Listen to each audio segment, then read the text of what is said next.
Shabbat Shalom, mga kapatiran dito sa Assembly of Yahweh Philippines at kayong mga manonood din po sa Republish.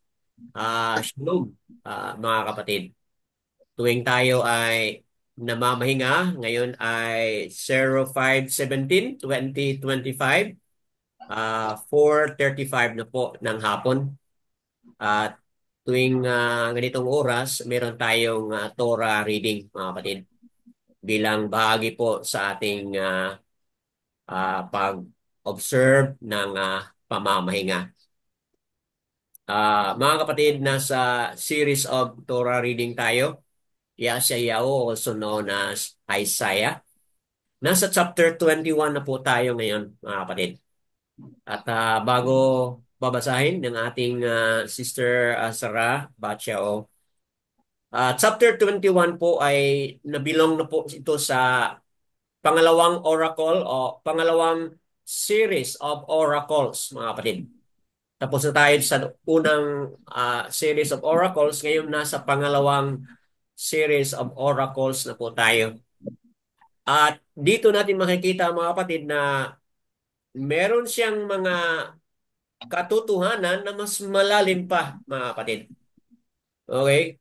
There are deeper truths on this second series of oracles.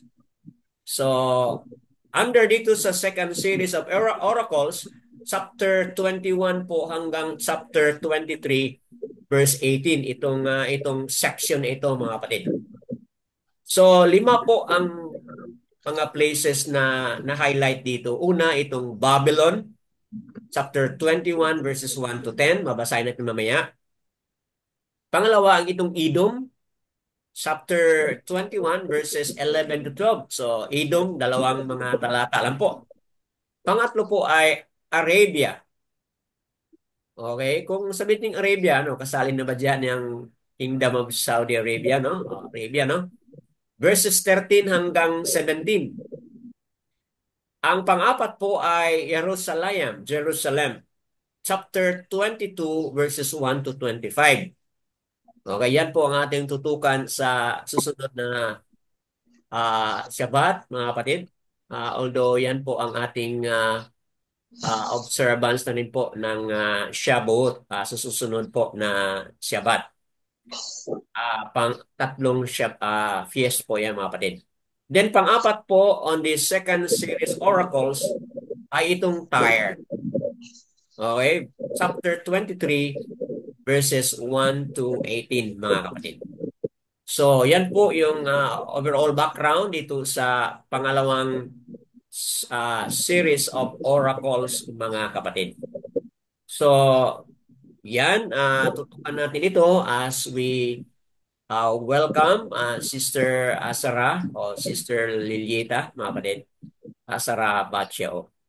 Go ahead po, Sister Asara Baccio. Okay na po. The Torah reading for this evening is from Isaiah 21 verses 1 to 17. Papa. The message concerning the wilderness of the sea. As whirlwinds in the Negev sweep on, so it comes from the wilderness, from an awesome land. A distressing vision is revealed to me. The treacherous betrays, and the ravager ravages. Go up, O Eliam, besiege, O Madai. All the groaning I bring on end. Therefore, my loins are filled with anguish.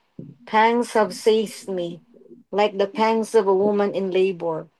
I was distressed when I heard it. I was troubled when I saw it. My heart reeled, horror overwhelmed me. The night for which I longed, he turned into fear for me. Prepare the table, spread the mat, eat and drink. Arise, you princess, anoint the shield.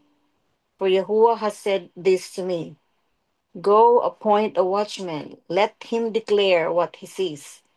And he saw a chariot with a pair of horsemen, a chariot of donkeys, and a chariot of camels, and he listened attentively, very attentively.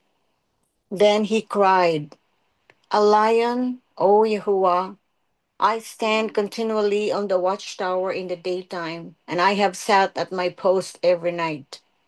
And see this, a chariot of men coming with a pair of horsemen. And he spoke up and said, Babel is fallen, and all the carved images of her mighty ones he has broken to the ground. Oh, my threshing and the grain of my floor, that which I have heard from Jehovah of hosts, the Elohim of Israel, I have declared to you. The message concerning Duma, he calls to me out of Seir. Watchman, how much of the night is past? Watchman, how much of the night has passed?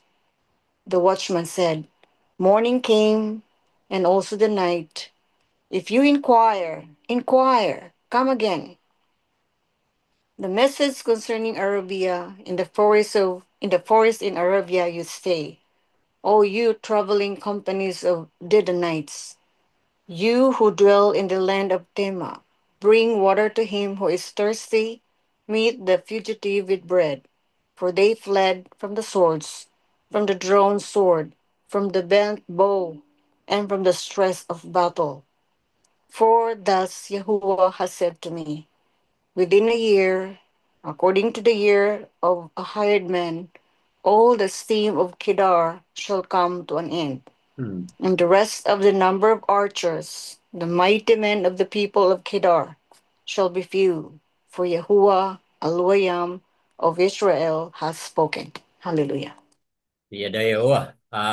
Thank you po, Sister Azara Batchao. Reading from the Hallelujah Scripture. Tama po. Mga kapatid, ating narinig ngayon. So,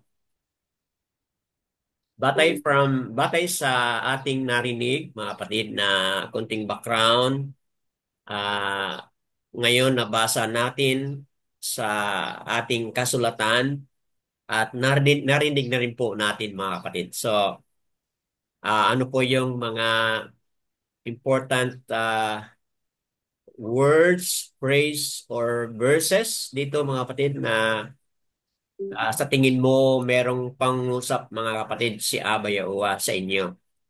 Hmm. But before I give you the time, mga kapatid, itong chapter 21, mga kapatid, kung ating tutukan po itong nabasa na ito, ah, Isaiah o Yashayao, mga kapatid, pinapakita dito ni Aba Yahuwah sa pamamagitan ng kanyang alagad na si Yashayao.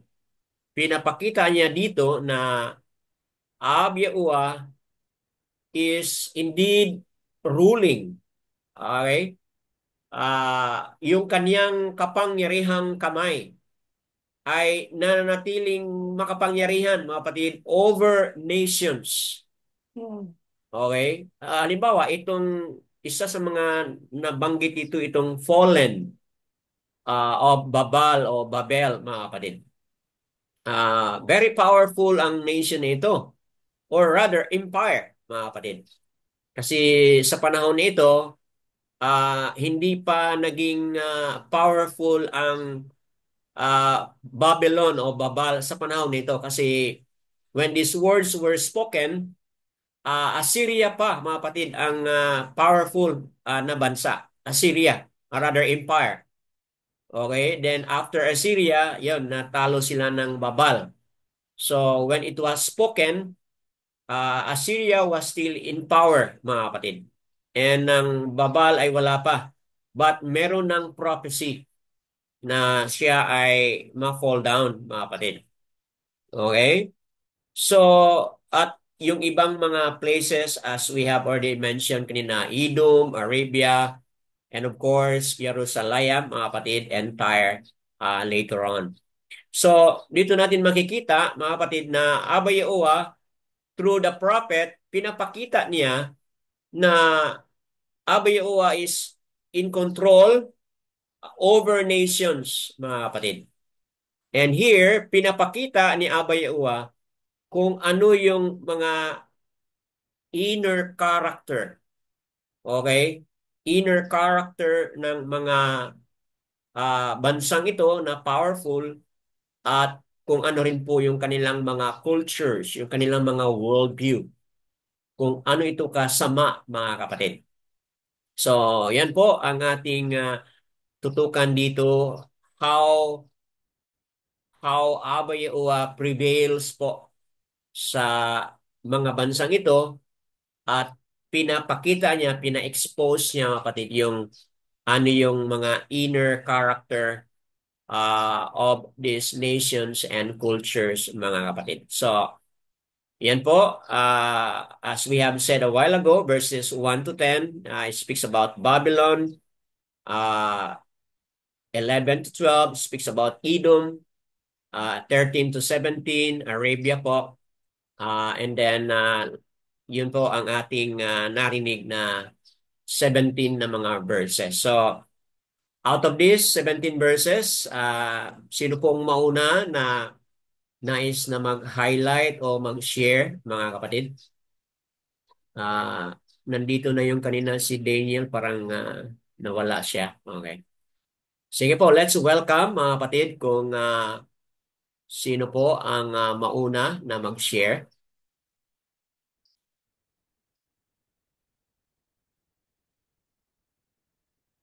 So, who will be the first one to unmute and then share, mga kapatid, kung what's in your heart and in your mind?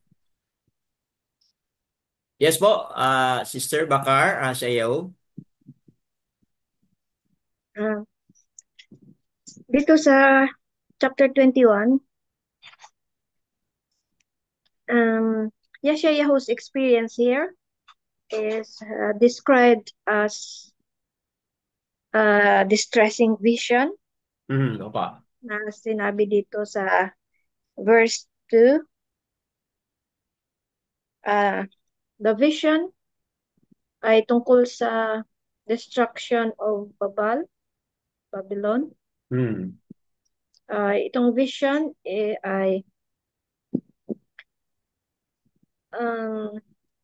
vision pa lang dito sa nakasulat dito, pero nangyari na ito in 539 BC when the combined forces of Persia, Elam, and Media conquered Babylon.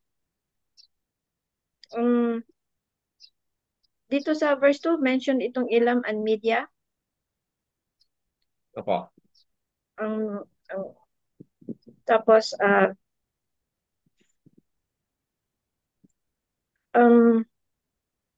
the territory of Elam was originally inhabited by Elam, son of Shem, as written here in Genesis 10:22.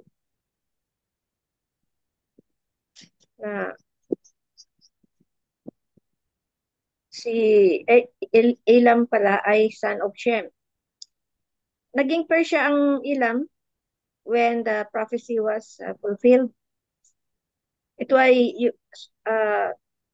according to what I've read here in sa writings na aking nabasa. Nakasulat pa rin dito na sa Daniel 5:131, this records the story of Babylon's capture while King Belshazzar was feasting with his mighty men. Na-taken up na po natin ito, Brother Dan. Opo. Ito yung pagsalakay ng mga kaaway.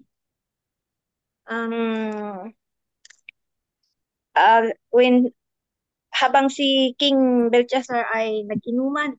Opo. Gamit ang mga gold and silver cups galing sa Temple of Jerusalem. Pinagyayabang niya yung mga nakuha niyang mga gamit doon sa temple. At sa vision ni Yashayahu, nakita niya ang pagbagsak ng Babylon at sobrang naapektuhan siya as described dito sa verse 3 to 4. Siya ay nalungkot, natakot, at marami pa siyang mga undescribable na mga feelings. Ito yung nakita ko tungkol dito sa Babylon. At tungkol naman dito sa watchman na nabanggit sa verse 6, di ba ang trabaho ng watchman ay magmasid ng sino ang dumarating, Tama. lalo na sa mga kaaway. Opo. Ang mga watchman ay kailangang maging vigilant sila sa kanilang trabaho para yun ang nakita ko dito. Bilang sa speaking of watchman, bilang application, like a watchman, tayo rin sa ating mga spiritual journey, maging vigilant din tayo, watchful sa ating mga decisions, kung in line ba ito according to Yahuwah's will, Yahuwah's right rulings, lalo na sa we should always be reminded about obedience to Abba Yahuwah. Obedience, kasi obedience brings barakas, and disobedience brings judgment, as stated in Deuteronomy 28. Tama po. Kaya ang palagi kong naalala dito yung ang talagang to rely always on Kabayauwa for everything. At maging watchful tayo sa ating mga kilos as Yahuwah believers. Yun lang po, Brother Dan. Opo. Yada Yahuwah. Yada Yahuwah, mga kapatid, sa research at study ni Sister Bakar sa iyo, na-relate niya doon sa Danayal chapter 5. Nung nagmayabang ito si Haring Belshazzar at yung time na nagmayayabang siya, mga kapatid, yun din po yung downfall ng Babal o Babylon, mga kapatid. So, hindi lang pala ito nabanggit ni Prophet Yashayahu, but ito rin po ay coordinated or nag-synchronize, kumbaga, doon din po sa writings ni Danayaal o Daniel, mga kapatid. So, yan po ay isang katotohanan na ang mga prophets talaga, mga kapatid, itong mga alagad ni Abba Yahuwah ay they are guided by the Ruach HaKodesh, mga kapatid. Kasi tingnan mo yung kanilang mga time frame. Iba-iba silang mga time, iba-iba silang mga lugar. And yet yung kanilang mga writings are interconnected, are interrelated to one another. Magandang punto po yung na-highlight mo, sister, itong tinawag mo na watchman, no? Being watchman. Habang nagpapaliwanag ka, naalala ko yung ating recent na election, di ba? May mga poll watchers, kumbaga. May mga watchers na-assign yung mga different political groups, di ba, mga kapatid? Naalala ko lang habang nagpapaliwanag ka sa role ng watchman, naalala ko lang habang doon ako sa precinct, okay? Yung isang watcher doon talagang nakatutok. Parang ayaw na magpikit yung mata, no? Kung ano yung ino-observeran, minamasid kung ano yung mga what's going on. Kahit nung isang bagay na nahulog, ibanggitin pa, tay, nahulog tay. So, very much alert, mga kapatid. My point is, Magandang application yun sa sinabi ni sister na sa ating journey, dapat tayo maging watchful. Okay? Hindi lang ito si Yao ang appointed by Abba Yaowa as a watchman, mga kapatid, but tayo din po bilang mga mananampalataya ni Abba Yaowa ngayon. Ah, Kailangan tayong magkaroon po tayo ng pananaw na kung saan man tayo na ilagay ni Abba Yaowa, tayo ay mga watchman, mga kapatid. Okay po? Tayo po ay mga watchman. Ah, Tayo yung tagapag-announce. Tayo yung tagapagsalita. What is going on? What is happening? Okay? So, ibig sabihin, as a watchman, nakatingin tayo sa labas. We see and hear. We observe what is going on, mga kapatid. Ah, Dapat hindi tayo magtahimik. Hindi tayo dapat magtahimik, mga kapatid. Okay? We should what? Announce kung ano yung naintindihan natin na mensahe, pag-unawa mula kay Abba Yahuwah as to what is happening, mga kapatid. Hindi tayo dapat magtahimik. Kasi yun po yung description dito, di ba? Kung ano yung nakikita ni Yao na darating, di ba? Yun ang kanyang ina-announce. Okay po? Meron tayong kapwa believer na ah, nasa US, Sister Juanita Sanborn.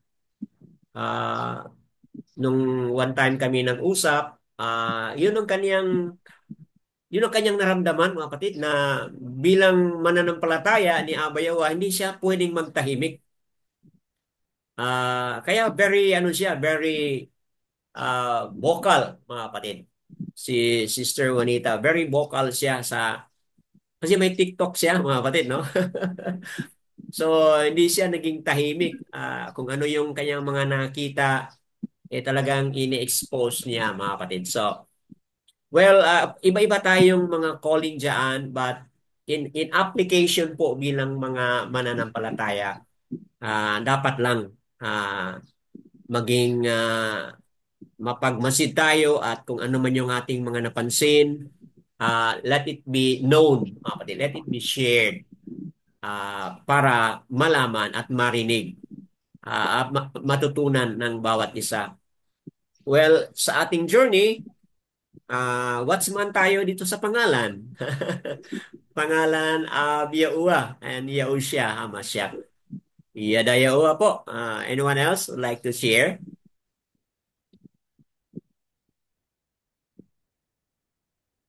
Shabbat Shalom. Nandito na ang ating mga kapatiran, Sister Aliana, Brother Dan, Sister Alexis. Okay po. Dumating sila ngayon. At sa mga kapatiran na rin na nandito kanina pa. Okay, sino pa po? Brother Dan, can I share? Opo, Sister Corazon, Sister Ahaba Batya. Go ahead po, Sister. In addition to Sister Bakar, Sister TC, and to your Brother Dan, this chapter 21 of Yeshayahu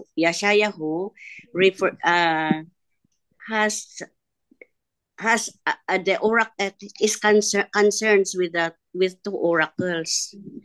One is the oracle concerning the wildness of the sea. We know that the sea is turbulent, troublesome, and this refers to Babylon. That is why Yahuwah describes Babylon as a turbulent sea.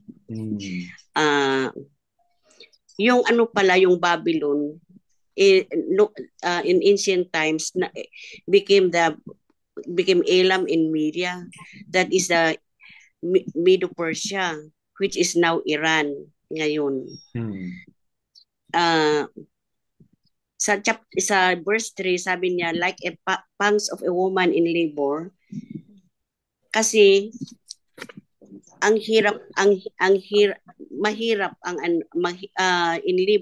in labor mahirap pala ang mahirap na ang description dito na kaya hindi na ano si Yahuwah hindi na what do you term for that? Kaya he is going to punish Babylon. Opo.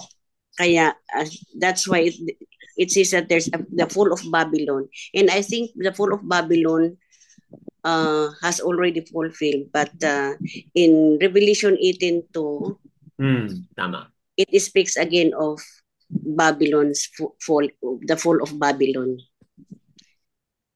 Another is the oracle of Edom. Edom pala refers to the generation of Esau. Opo. And we know that Esau Tama. and Jacob keeps on fighting ever since. Tama. And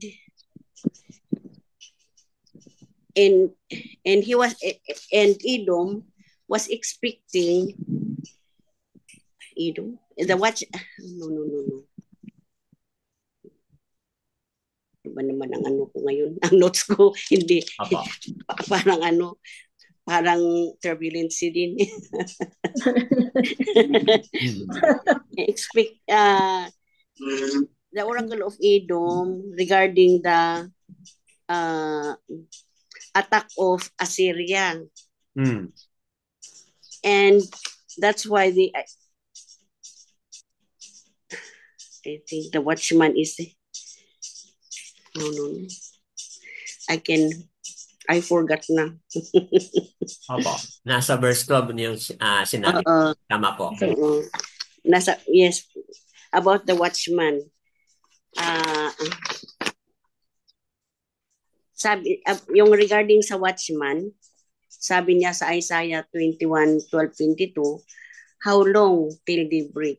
Tama. How long will this night last? Mornings come and night comes.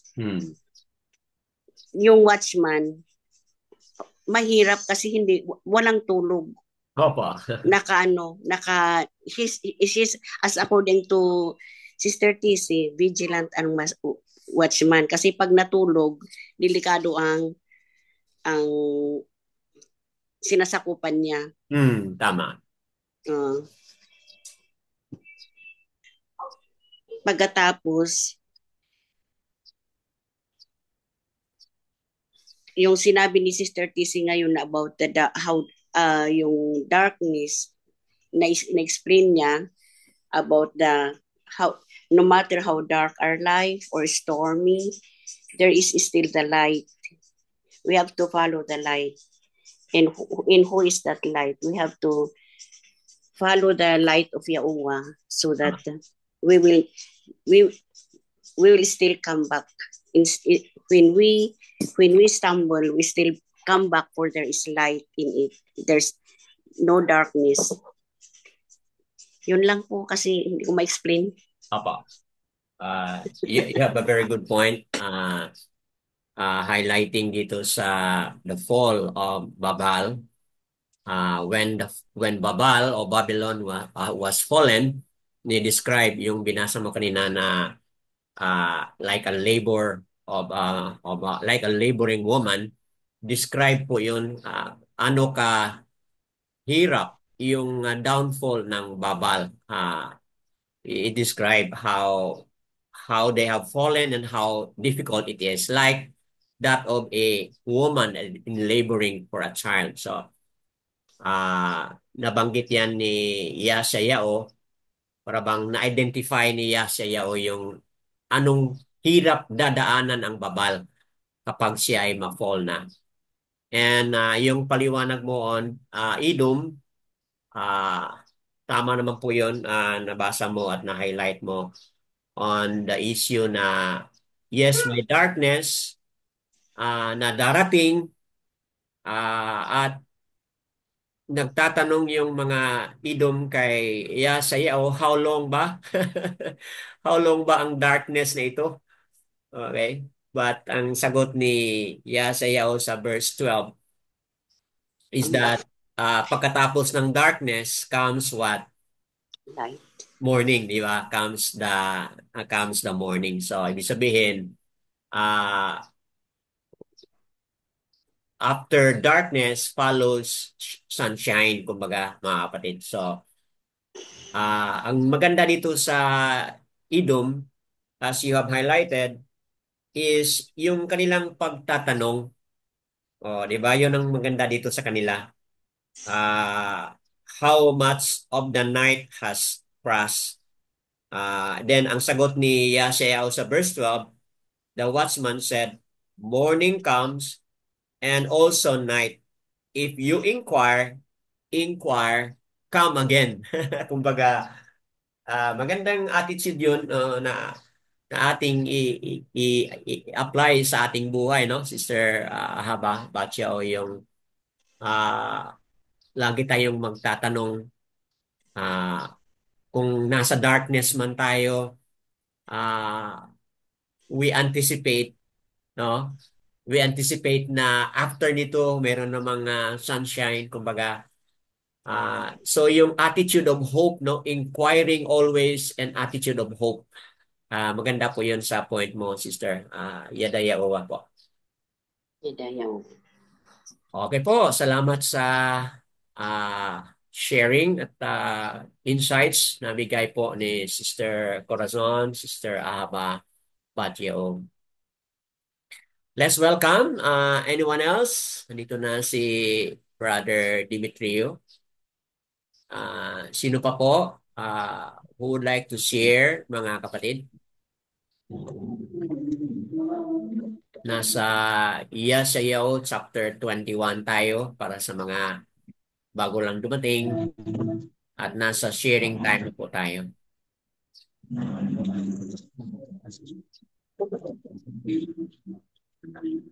Opo, mga kapatid, please give me time to share muna ano yung mga important things na I'd like to highlight, and then mamaya welcome po natin kung sino pa po yung additional na mag-share. Okay po. Brother Demetrio, you wanna share something po bago ako mag-share? Go ahead po. May idagdag lang ako. Opo. May idagdag lang ako sa sinabi mo na maganda talaga yung magtatanong. Opo. Kasi yun lang talaga ang nangyari sa panahon ni Isaias talaga. Noon, nagtanong sila sa kasamaan nilang mga tao. Pero sa ngayon, hindi na tao ang tanungin natin. So, siya pa Yahuwa na. Yan. Kasi araw-araw, ang nalaman natin, yung nakaraan lang. Pero yung doon sa dulo, hindi natin alam. At doon, pwede natin tanungin siya, Yahuwa, ano ang doon sa unahan? Sana, ano ang doon, huwag mo akong pababayaan. So, kasi wala tayong ibang guide eh. Opo. Kung tao ang guide natin ngayon, talagang mawalan tayo ng pag-asa. Tama. Kasi hindi parehas ng tao. So, talaga para sa akin, ginagawa ko naman talaga ito. At palagi kong tinanong si Yahuwa, Yahuwa, umaga na ngayon at araw na ngayon. Hindi ko alam kung ano ang mangyayari ngayong araw. Tama. Opo. Sana ibigay mo sa akin ang magandang instruction sa pamamagitan ng rook. So, yan lang talaga. At kahit saan tayo talaga, totoo naman yung kahit saan tayo, iba-ibang lugar, iba-ibang bansa, iba't ibang pamilya, wala talaga tayong ibang matanungan. Si Yahuwa lang talaga. Kasi siya ang magturo sa ating tama. Kasi kung sa tao tayo, mayroon naman taong matino, pero mabilang lang. So, yun lang talaga ang padagdag ko sa senior ni sister at sinabi mo ngayon. Akan. Yada Yahuwa. Yada yawa. So, na-highlight mga kapatid dito sa presentation ngayon yung the value of asking question, asking help, asking guidance. Hindi sa tao, but kay Aba Yahuwah, mga kapatid. So, that's a very good point. Kayong mga manunood sa Republish, magandang punto sa ating buhay. Yung dependent tayo. Laging dependent tayo sa kay Aba Yahuwah through the Ruach HaKadosh na maggabay sa atin, mga kapatid. So, moving on, sa na-mention na verses 1 to 10, ito po ay verses 1 to 10, this is about Babal, the fall of Babal, mga kapatid. Kung saan itong Babal, well known po sila as a very powerful empire, mga kapatid. But when sa ito'y when it was spoken, hindi pa, mga kapatid, hanggang sa naging powerful na sila, talagang ano po, ayon sa ating pag-aral na doon sa kay Danayaal, na-highlight natin yan noon na ano sila ka-magnificent. Yung kanilang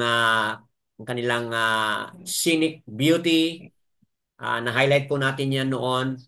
Yung kanilang kapangyarihan, ang kanilang greatness, kapatid, na-describe po natin yan noon. But sa anong mangyari sa Babal, mga kapatid, ito po ay isang picture na dapat ang sangkatauhan ni Aba Yahuwah, mga kapatid, ay hindi dapat tumanaw o tumingin na mga bagay o mga makapangyarihang mga bansa o empire man, they are nothing, mga kapatid. At hindi dapat ilagay natin ang ating hope sa kanila, mga kapatid. Kung ano yung prophecy against ni Aba Yahuwah sa Babal, mga kapatid, yun po ay nagbibigay ng mensahe uh, sa ating lahat, mga kapatid, na none of this earthly power, bansa man or anuman, mga kapatid, na ilagay natin ang ating tiwala sa kanila. Hindi dapat, mga kapatid. Bakit po? Kasi nga, sa na-highlight na-explain na rin kanina ni Sister Ahaba, Batjeo at Sister Bakar Asayao, Babylon has fallen, mga kapatid. So, yan po ay malinaw dito sa ating na-highlight na rin po, mga kapatid. Kanina, nabanggit ni Sister Ahaba yung Revelation chapter 18 verse 2, mga kapatid. Yes, na-highlight na po yan na fall ang Babal. Dagdag ko doon sa Revelation 18 verse 2, Revelation 14 verse 8. Ganun din po, mga kapatid. But mamaya, balikan natin yan. Now, dito sa verse 1, zoom in muna tayo sa verse 1, wilderness of the sea, no? Verse 1, concerning wilderness of the sea, as whirlwinds in the Negev sweep on, so it comes from the wilderness, from an awesome land. So, dinidescribe dito yung ano ka-awesome and powerful ang Babal, mga kapatid. But ginamit ang word na wilderness of the sea. Si Sister Ahaba kanina nag-mention siya na describing po itong wilderness of the sea is describing how chaotic ang naidulot or na-contribute ng Babal, mga kapatid, sa buong sanglibutan, mga kapatid.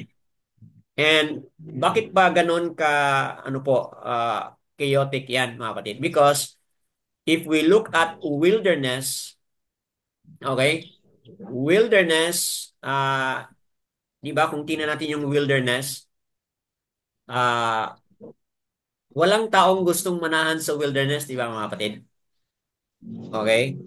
No one would like to live on the wilderness because bakit po? Ah, because you will not enjoy something in the wilderness, di ba mga kapatid? Pero from the point of view ni Abba, yes, makapangyarihan, parang ang Babylon ay everything nandyan na sa kanya, mga kapatid. But from the point of view ni Abba Yawa, yan po ay isang wilderness. Okay? Wilderness. Ibig sabihin, disyerto, ilang.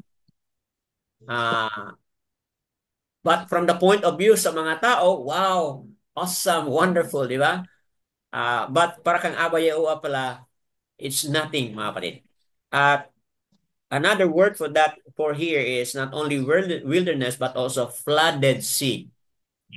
Dito sa ating ano po, whirlwinds. Okay? As whirlwinds in the Negev sweep on.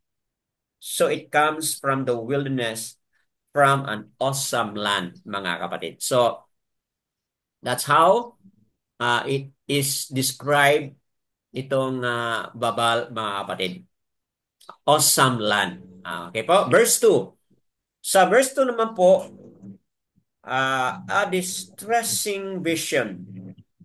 Okay? Bakit distressing vision ang nakita niya dito? Because of treacherous betrays and the ravager ravages. Okay? Go up, O Iliam. Besiege, O Madai. All the groaning I bring to an end. So, kita natin dito na uh, how Babal, mga kapatid, become instrumental in destroying other nations, mga kapatid. But Abba Yahweh is saying, I bring to an end. Okay? Itong mga ginagawa ninyo, uh, matatapos na. Hihinto na kayo sa inyong mga ginagawa na pag-destroy, pag-ravage, okay? Mga kapatid, considered sila na mga traitor and destroyer. But Abba Yahuwah said, I bring to an end. So, ito na yung punto natin kanina na Abba Yahuwah remains to be the one that is ruling over a powerful empire o powerful nation, mga kapatid. Okay, yan po ang ating paliwanag sa verse 2. Verses 3 to 4, mga kapatid, Yashayahu shocked by the anguish of the vision. Bakit po na-shock si Yashayahu? Kasi po, he trembled. Okay? I was troubled when I saw. So na-describe kanina ni Sister Ahaba na para bang na-describe ni Yashayahu yung isang woman na nagdadalang tao about to give birth, mga kapatid. Ganon din po, nung nakita ito ni Yashayahu, he was trembling, he was troubled, mga kapatid. Bakit po? Because, yun na nga, nakita niya kung ano yung gagawin ni Abba Yahuwah sa bansang, sa powerful empire na yan. Verse 5, mga kapatid, kung tingnan natin pala ang verse 5, prepare the table, spread the mat, eat and drink, arise, you princess, anoint the shield. Sino po ang tinutukoy dito sa verse 5? Ito po ay mga princess na kung saan nandoon sa Yehuda, mga kapatid. Others in Yehuda celebrate the promise of a human power and worldly alliance. So, ibig sabihin, nung nakita ng mga princess, mga leaders doon sa Yehuda na very powerful po ang kanilang situation, mga kapatid, nakita nila they celebrated with a promised human power na kung saan hindi sila nayanig, mga kapatid. Kung ang babal man ay powerful, hindi sila nayanig dyan, mga kapatid. So, they celebrated because they know that they are also secured, mga kapatid. But, again, yung kanilang mga alliances, hindi yun ang magbibigay ng totoong security, mga kapatid. Kaya hindi pa rin tama yung kanilang mga ginagawa na nagkaroon sila ng ganitong na mga celebration. Verses 6 to 9, Ab Yahuwah establishes Yasayaus self-understanding as a watchman, mga kapatid. Keeping constantly and alert. Okay? Constantly alert. Yung na-highlight kanina ni Sister Bakar, Sayaw at Sister Ahaba na dapat hindi sila matulog. Ang watchman hindi dapat matulog. Okay? Dapat alert lagi. Bakit? Kasi faithfully reporting whatever he says. So, hindi ko na lang po babasahin yun, but ito po yung nakita natin verses 6 to 9. Diyan po natin makikita na Yashayahu was assigned, was tasked by Abba Yahuwah to be the watchman. At doon sa tower na yan, makikita mo kung ano yung palapit. Kung may mga horsemen ba na darating, may mga kalaban ba na darating, at kung ano yung makikita mo, i-announce mo dapat yon. Okay? So, hindi ko na lang po basahin yon, but we heard it as read na kanina ni Sister Azara Batya, mga kapatid. So, yan po ang trabaho ng watchman. Talagang faithfully, dapat alert and awake lagi and faithfully giving report kung ano man po yung kanyang mga nakikita. Bawa sa verse 7, makikita niya yung mga riders. Okay, dapat ipaliwanag niya yon. Dito natin makikita na how Babal would fall, mga kapatid, because Abba Yahuwah opposes the power of Babal, mga kapatid. Kaya sa verse 9, fallen is Babal o Babylon. Repeatedly, no? Fallen is fallen. So, ibig sabihin, paulit-ulit. It is a cry, repeated cry, mga kapatid, that finally and totally, mga kapatid, ma-destroy na ang Babal. Okay? Now, noon napaliwanag na natin ito na yes, politically, di na sila powerful, mga kapatid. Okay? Yes, as a domineering empire, wala na sila, matagal na, mga kapatid. But this represents worldview, mga kapatid. Itong prophecy na ma-fall ang Babal, mga kapatid, is no longer pointing to the political per se as powerful, but it points to the worldview, mga kapatid. Na yung worldview, yung pananaw ng Babal o Babylon, mga kapatid, na carry over pa rin yun.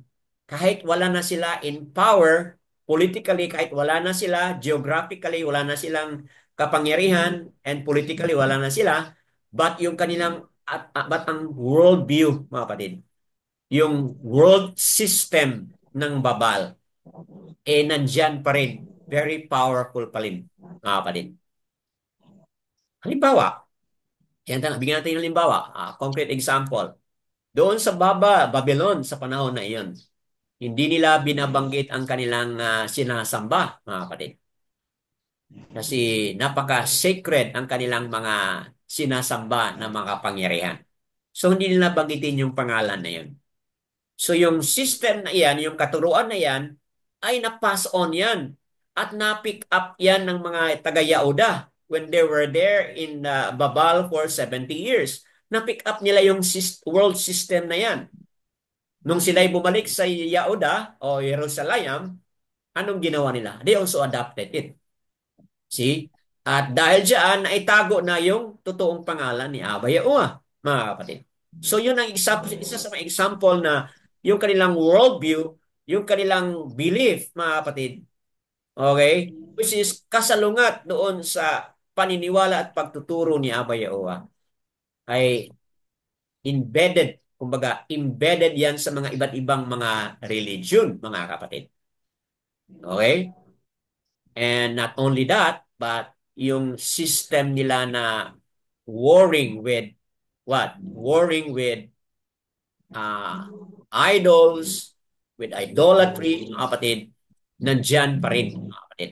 Although, politically, wala na sila, pero yung kanilang idolatry, kumbaga mga kapatid, yung kanilang pagsamba, yung kanilang pagkilala ng mga other mighty ones ay nandyan pa rin, mga kapatid.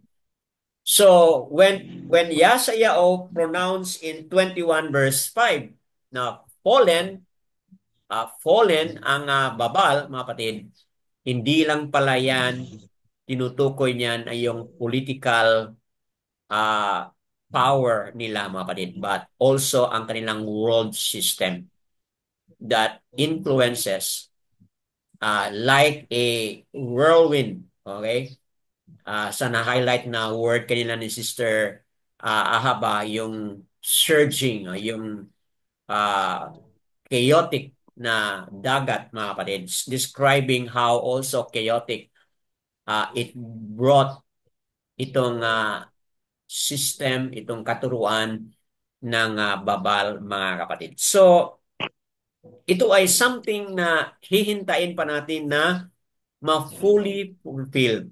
Kasi when it says here, fallen is babal, it speaks about prophetically, totally, and finally fallen down na. At kailan mangyari yan? Sa Kazon, as mentioned na kanina ni Sister, chapter 18, verse 2, mga kapatid. Wala pa tayo sa ating time ngayon, wala pa tayo dyan sa Kazon, chapter 18, verse 2. Bago yan, chapter 18 verse 2, nabanggit na yan sa chapter 14 verse 8, mga kapatid, ng Kazon or Revelation. And then, ulit yan muli sa chapter 18 verse 2. Pwede ba natin basahin, mga kapatid? Can somebody go there? Chapter 14 verse 8, and then chapter 18 verse 2. Pwede ba natin basahin yan to highlight na ang pinag-usapan dito na Babal, the fall of Babal is totally and finally, mga kapatid. Yung kanilang world system ay finally matapos na, ma-end na, mga kapatid. What about 14 verse 8? Ako, Brother Dan. Go ahead po, Sister Azara.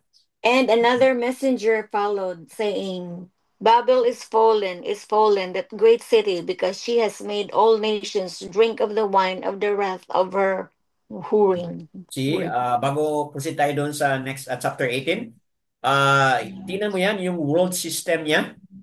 Okay? Tingnan mo yan. Because she has made all nations drink of the wine of the wrath of her warring.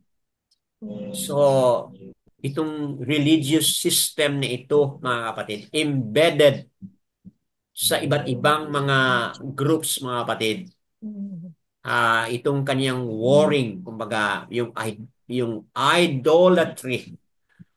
Everybody was drinking this sinful, chaotic na buhay, mga kapatid, dahil sa kaniyang embedded system, mga kapatid. So, time will come, yan na ay ma-fall. Yan na ay hihinto na, mga kapatid. Okay po? What about sa chapter 18 verse 2? Would you also would like to read, or anyone? 18 verse 2. And he cried a mighty voice, saying, Babel the great is fallen, and has become a dwelling place of demons, a haunt for every unclean spirit, and a haunt for every unclean and hated bird. See? All uncleanness, mga kapatid. Unclean spirit, unclean bird, mga kapatid. Naging ano na sila. Balik doon sa words ni Abba Yawa kanina na I bring to an end. Okay? So, si Abba Yawa na yung nagsalita na tapos na. Ang inyong katapusan. Ito na yung inyong katapusan. I bring to an end. Okay? Dito sa verse 2 kanina. I bring to an end. Lahat ng inyong mga kasamaan, wickedness, uncleanness, and all, I bring to an end. So, kaya sa ating na-highlight kanina na talagang hindi tayo dapat mag-fret or get jealous why the wicked or why these things are flourishing, mga kapatid.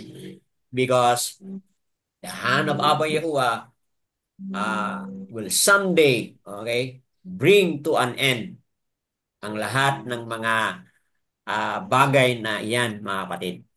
Okay, so yan po, as we have highlighted it. Moving on sa verse 10, kung tina natin balik sa verse 10, mga kapatid, ano po yung ating mga nakita dito? Yesayao chapter 21 verse 10.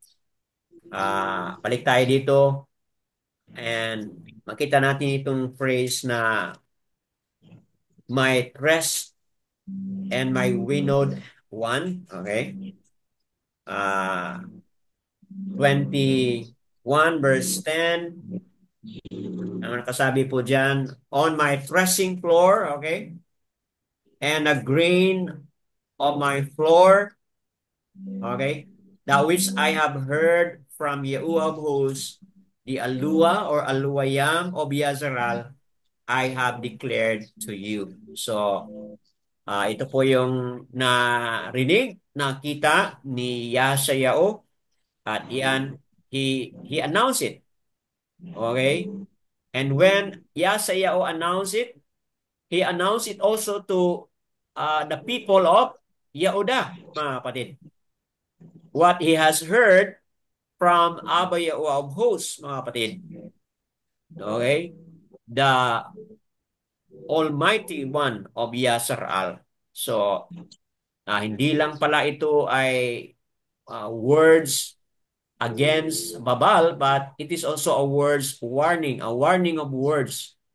Okay, a warning message rather sa kaniyang sangkatauhan na Yehuda, mga kapatid.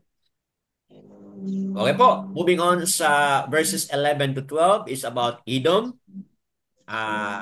Dagdag ko na lang po doon sa mga na-highlight na kanina na itong Edom, as mentioned na kanina ni Sister Haba Batcheo, lagi lang nakipag-away. Nakipag-away ito kay Yaakov noon doon sa kanilang background kasi nga brother ito ni Yaakov. Ito si Esau, which is eventually Edom, mga kapatid. Okay po? So yan, depicts of the prolonged darkness enveloping a frightened world.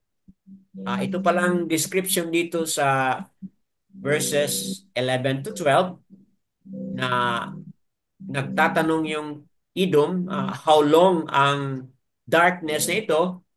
Ito pala, mga kapatid, ay prophetic of the state of the entire world, mga kapatid.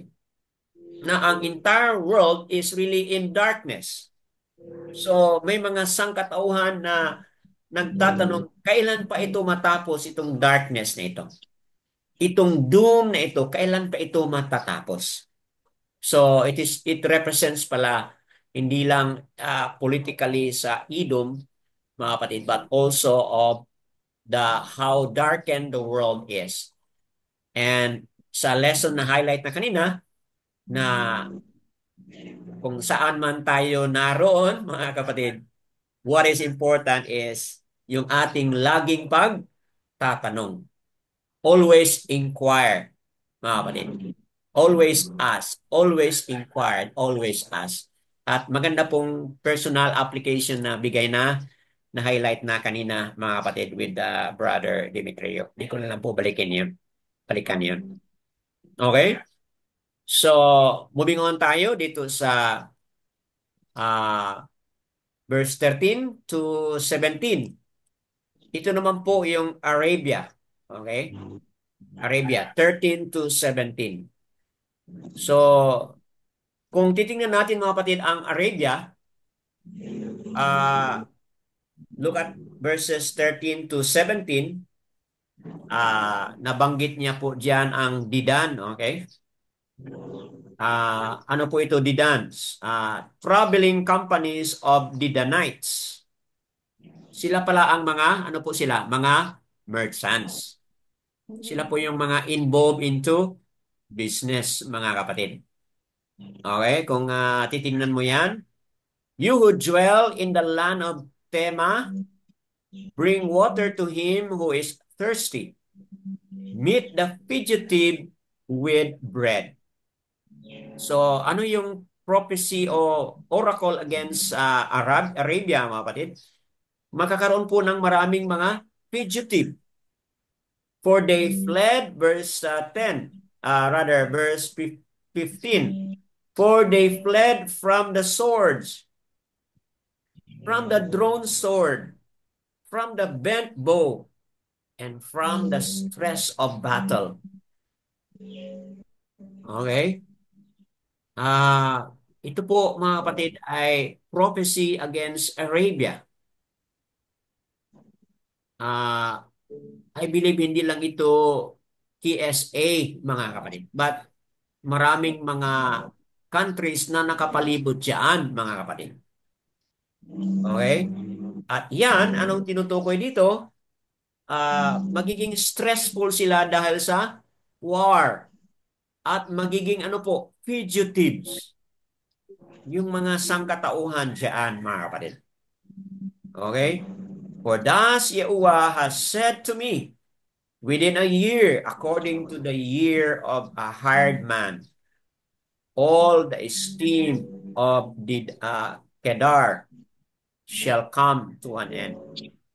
So merong interim fulfillment, mga kapatid. A period of 1 year. Yung esteem ng Kedar mawawala na, mga kapatid.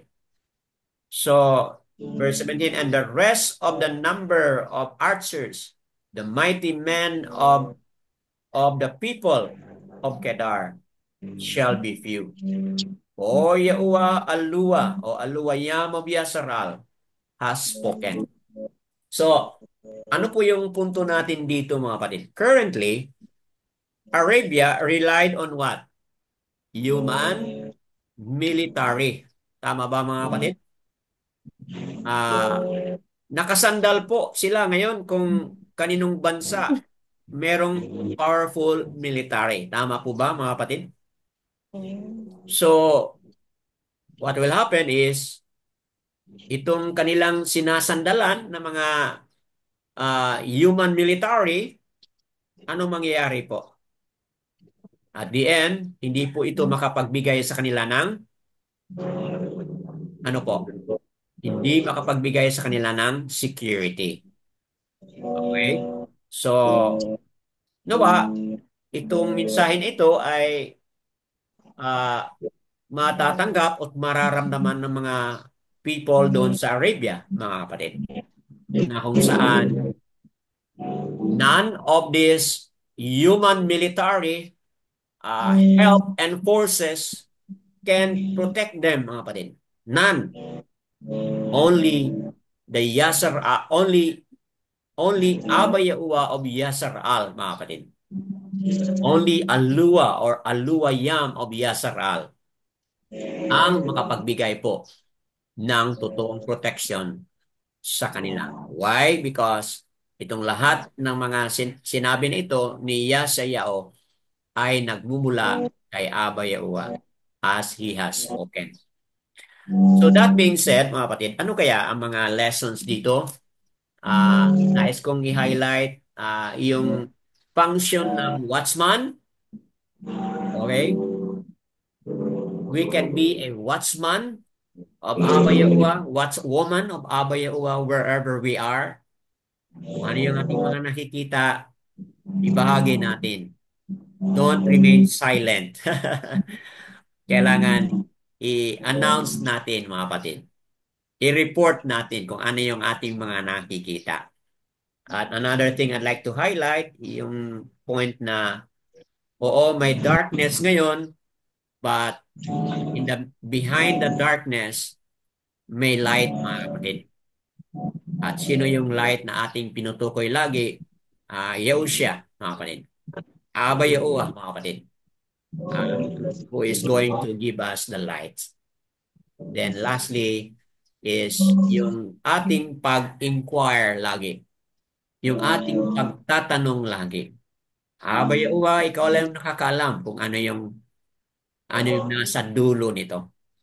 Tulungan mo ako. Huwag mo akong pababayaan. Yan po, mga kapatid. Anyone else would like to share? Ano po yung mga nasa puso ninyo? Ano yung mga saloobin ninyo, mga kapatid? In lieu of Yeshayahu 21. Can I hear from you before tayo Brother Dan, Opo, Sister Ahaba, Bacheo, go ahead po. mali pala ang sound of silence. If you remember the song sung by the Simon and Garfunkels, mali pala kung ngayon kung hindi natin sasabihin ang pinapakinggan natin. Sound of silence. Okay. Do you remember the song? Hindi ako familiar, sister. But Hello para sa darkness, mga old friend. para sa mga people who are familiar with that song, makarelate at makonect mo dito sa ating pinag-usapan. Kaya kailangan pala magsabi. O yun lang po. Tama. Kung maano yung ng sound of silence. Okay. Yes, you're correct, Sister Ahaba Batcho. Hindi pwede tayong manahimik, mga kapatid. Bilang mga watchman, may mga watchwoman, kung ano ba, kung meron bang ganun na mga term, no? Watchman o watchwoman. O parang generic na yung watchman, no? Pwede lalaki, pwede babae na yon. Bilang mga mananampalataya ni Abba Yahuwah. Parang merong ano po, di ba? Merong words diyan sa Yakasakal o Ezekiel. Hindi ko lang na-ready yung reference, no? Anong sinabi niya doon? I'm looking for a man. 33:7. O yun, okay? Sige, basahin po natin mga kapatid, no? Magandang reference po yan. Yakasakal o Ezekiel. Ano po, sister? 33. 7. Ito ba, brother, son of man, I have made you a watchman for the people of Israel. So hear the word. Hindi po ito? Hindi yan. Merong sinabi Okay. niya na I have been looking for a watchman o naghahanap si Aba ng watchman. Appointed or looking? Appointed? Parang ganon. I have looked for a man. Ganon. I have looked for a man who would stand in the gap, kumbaga. Nandiyan, yung idea na yan. I look for a man who would stand in the gap. Okay. Yung person who would stand in the gap is the watchman who would stand in his behalf. Who would stand in behalf of Abba Yahuwah. So, saan banda yun, no? Sige lang, hanapin pa ni sister. I look for a man who would stand in the gap. Brother Dan, Ezekiel 22:30. Okay, Yakasakal o Ezekiel 22:30. 30 po. Sige po, basahin natin. Yakasakal 22 verse 30.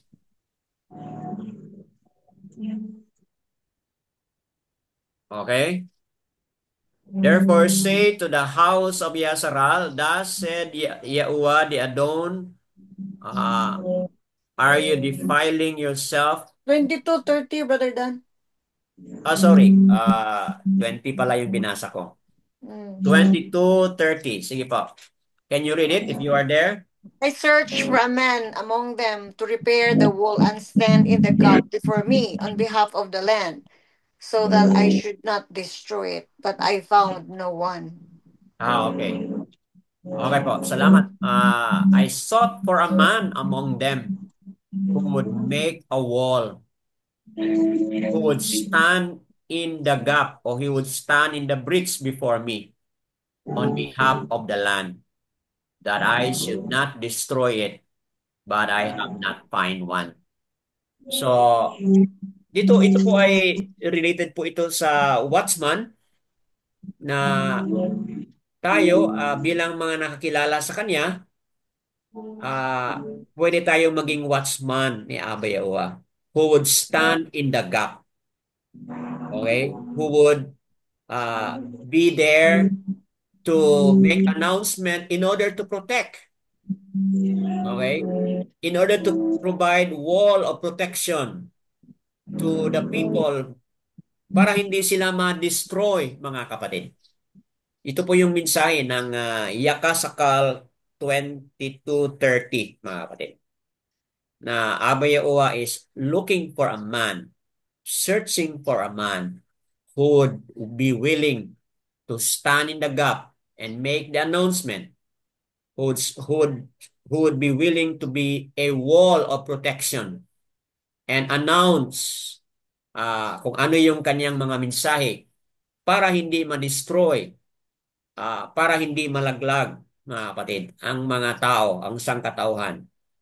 Pero sa time ni Yakasakal, walang nakita si Abba Yahuwah. So sa ating time ngayon, mga kapatid, in our generation now, ah anyone, you could be that man and woman whom who can stand in the gap, who would be a wall of protection. How? By functioning as a watchman, na kapatid. Katulad sa na-function ni Yashayaw sa panahon din niya po, mga kapatid. Tayo, sa ating panahon din ngayon, abayaw, nangangailangan din po, mga kapatid. So, would you be that man and a woman who could be a watchman for Abba Yahuwah, mga kapatid? Yada Yahuwah. So, wonderful lesson. Anyone else would like to share? Brother Dan. Opo, Sister Sarah Batchao, go ahead. So, we were talking about watchmen, right? Rather than on the Opo, first place, the Yahweh is the ultimate watchman po sa atin. Di ba sa Psalms, correct. Opo, Yahweh is always watching over us. So, tama. he is the ultimate watchman for para sa atin. That's why sa Psalms 121, 5 to 8, he keeps us from falling, and Tama. then he protects those who trust him from danger. So, kung si Yahweh ang ating watchman, he wants us to be also watchman for our for other people po. Correct po. Kasi gusto po niya na ano po, yung kasi vigilant po tayo sa anumang mga mangyaring danger. Kaya di ba Brother Dan, sa history, halimbawa dito po sa Japan, ang Japan kasi noon, territory ho, Brother Dan eh. Hindi sila makapasok sa isang territory unless may passport sila. Nung unang panahon pa, divided Opo. into areas. Ang mga Edo period, mga ganun po. And there is a tower for a watchman kasi pag, hoy, may mga kaaway po sila. So, noon pang unang panahon, I believe na that idea came from the Old Testament and of course from Yahuwah na Tama. there is really someone hindi hindi ho na elevated po upang makita, overseer, makita kung ano mang mangyayari, and yung ano po niya, yung responsibility po niya ay authorized po siya. 'Di ba sabi dito sa 5 na Yahuwah commanded na nagsabi na go appoint a watchman. Parang please, hindi ko sinabi go because it's very important to have a watchman. Opo. Di ba sa atin may watchdog, may mga ganun kasi importante ho yun eh. Kaya nakita ko po how important is it because ang ultimate watcher po natin si Yahuwah.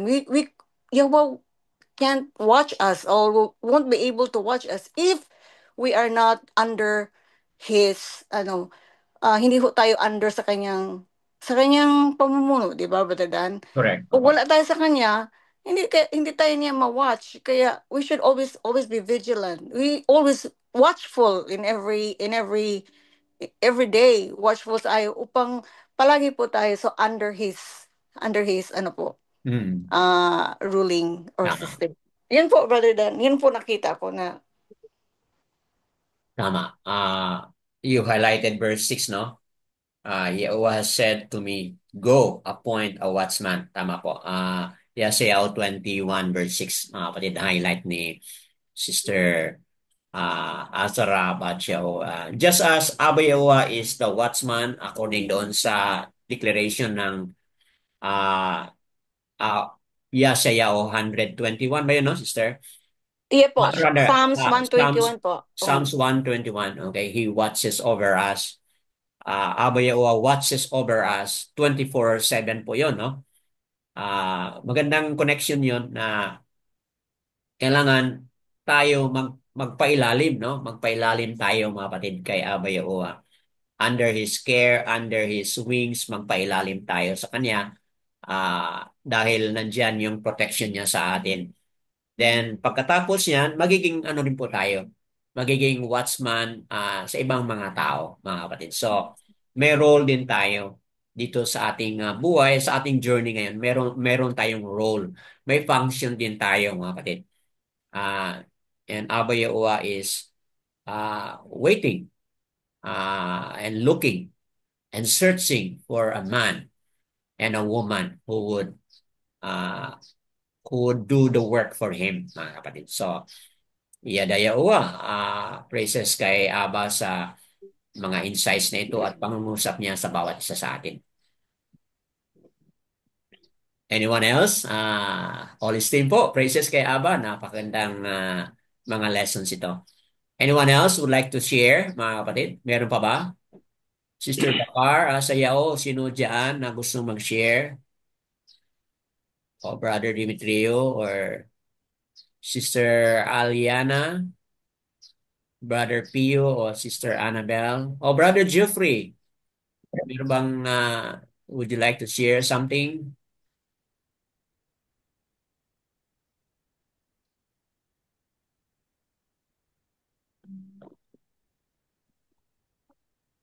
Okay po. Medyo malalim ang mga pinag-iisipan ng bawat isa. Yes, Brother Dimitrio ba yun? Go ahead po. Para sa akin po, ang talagang dadaan tayo ng paghihirap. Opo. Kasi ito na ang nasabi na talaga. Nangyari noon, mangyari pa rin sa atin ngayon. Correct. Opo. Unfair naman kung sila ang dadaan ng hirap, tapos tayo hindi. Parehas man lang tayo ng puntahan. Para sa atin, kahit mga Yahweh believer tayo, talagang dadaan tayo dito. So, hindi naman tayo matakot kasi may provision naman si Abba Yahweh. Talaga. Doon malalaman ni Abba Yahweh kung tayo ay sa Kanya talaga. Hindi ba tayo lumingon sa ibang na tulad ng Mighty One. Opo. So, talagang ang totoo yung revelation na yung kung sa Bisaya pa, ang mula hutay hangtod sa katapusan maluwas. Matatiyaw 24:13 po. Kailangan lang talaga natin ngayon magtiis. At hindi pa ito ang katapusan, umpisa pa lang.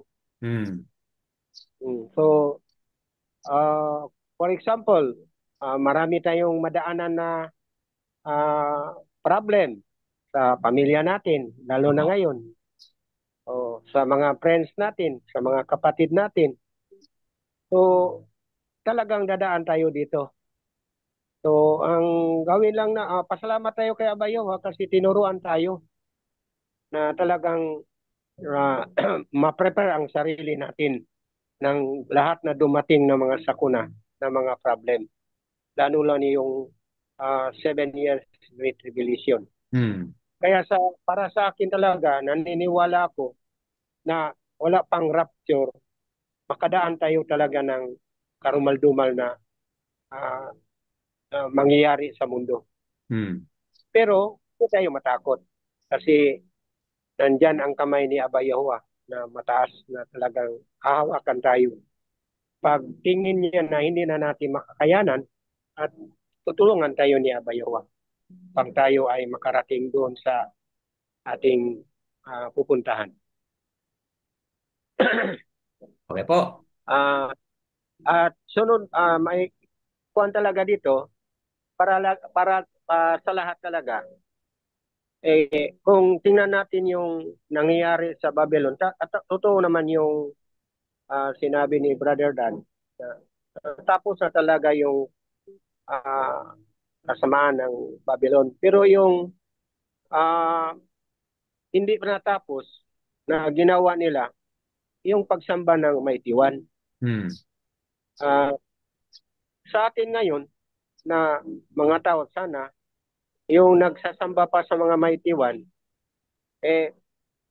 iiwan na ninyo yan. Opo. Magbago na kayo. Kasi hanggang ngayon, maraming nagsisimba ng Mighty One. At ilan-ilan lang ang mga tauhan ni Aba Yahuwah. So marami, ang dami talaga. Lalo na yung hindi nagbago. So sana itong pinag-aralan natin na narinig ng mga kapatiran natin o mga tao na hindi pa nag-iwan sa Mighty One, talagang ito ang ginawa ng Babylon na hindi pa nila iniwan hanggang ngayon. Opo. So kaya nga tayo naturuan ng mali dahil sa kanila. Na-influence tayo. Hindi lang sa Mighty One, kung hindi doon sa mga masasamang gawain na nakadulot sa atin ng kasamaan din dito sa mundo. Kaya alahanin natin na talagang sana iwanan na natin ito. Gan. At ang mga Yahuwah believer pa rin, alahanin natin na talagang sana hindi na tayo mag-isip-isip, hindi na tayo makinig sa mga salita ng mga nagsasamba sa Mighty One kasi baka maano pa tayo, makumbinsi pa na bumalik sa kanila. So, yun lang ang masabi ko sa lesson. Maganda ang lesson natin ngayon. At ito ako na ito ang ibinigay ni Aba Yahuwah sa atin na pag-aralan ngayon. Yun lang. Yada.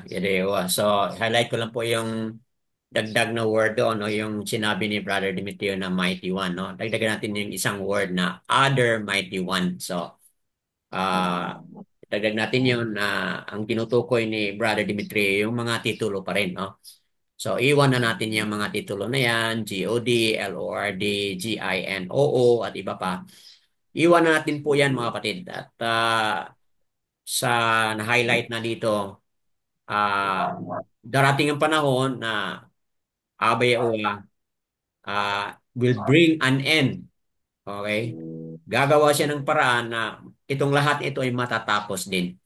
So, kaya that being heard, mga kapatid, dapat buong puso na tayo, iwan na yung lahat ng mga sinasambang other mighty one, mga kapatid. At dito lang tayo kay Aba Yahuwah. Highlight ko lang din po kanina, nabanggit ni Brother Dimitri yung rapture, no? Tayong mga Yahuwah believer, we don't follow the understanding of rapture, mga kapatid.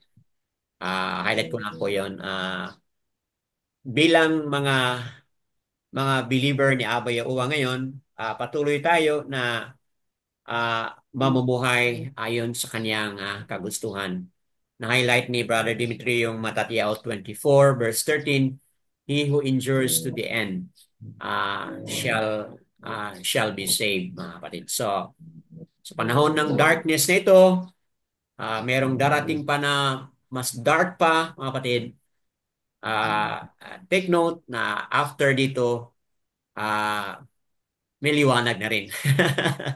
Iyada, yawa, mga kapatid. Meron pa bang magsalita bago tayo magtapos?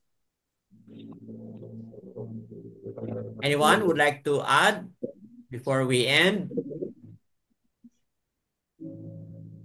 Sister Aliana, go ahead po. You wanna share something? Go ahead po.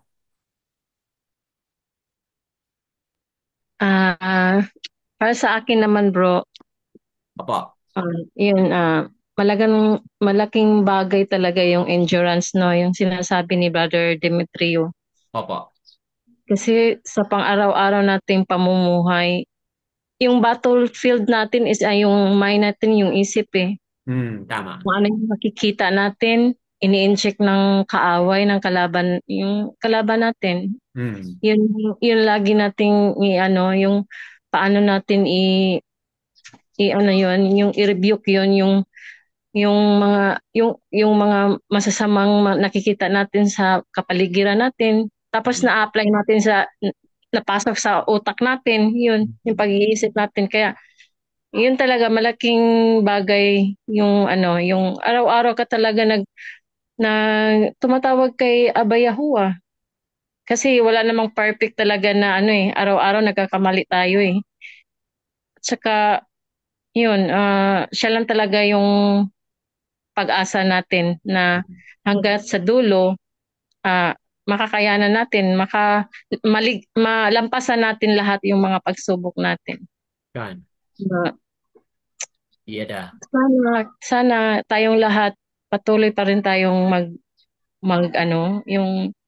natin, exercise natin kung ano yung tinuturo ni Aba na maging watchman tayo sa bawat isa sa atin.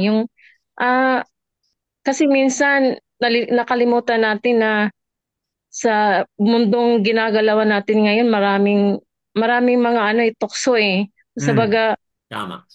Lahat, kahit saan ka tumitingin, na lahat nandyan sa social media.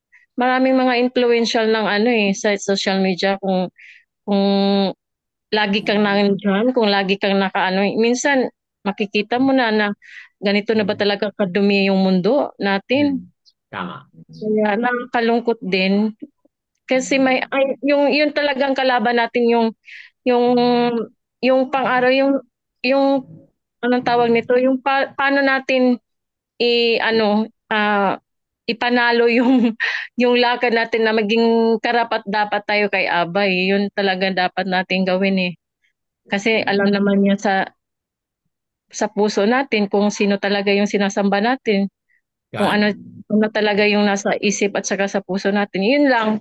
Kasi araw-araw yung natin, yung battlefield natin talaga yung isip natin. Kung ano yung nakikita, dapat maging maging mapanuri or maging tayo, alert tayo kung kung ay hindi na to tama. Kaya dapat natin agad. Kasi yun talaga ang mahirap na kalaban, yung battlefield, yung isip natin. Tama. Kung ano yung nakikita natin. Yun lang. Sana lahat tayo magpatuloy at wag mag-alinlangan. Wag tayong matakot kung kung anong mga problemang hinaharap natin sa araw-araw, lalo na sa bansa natin na magulo na. Opo. O sabaga, malapit na siguro tayo sa katapusan eh kasi magulong-magulo na talaga eh. Tama. Kapit-bisig lang tayo sa isa't isa tapos patuloy yung paniniwala natin na nandyan lang yung si Aba Yahuwah. Siya lang yung magliligtas sa atin. Yan lang po. Yada Yahuwah, mga kapatid, sa dagdag na sharing ni Sister Aliana, mga kapatid. So,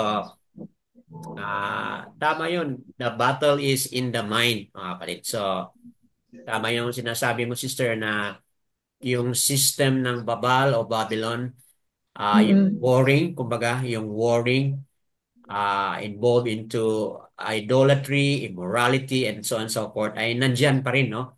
Is a day-to-day battle na nandyan, mga kapatid. But again, that being heard, ilagay natin sa ating isipan na Abba Yahuwah said, I will bring an end to all of this. So, kaya bilang mga mananampalataya ni Abba Yahuwah, tayo yung magbibigay po ng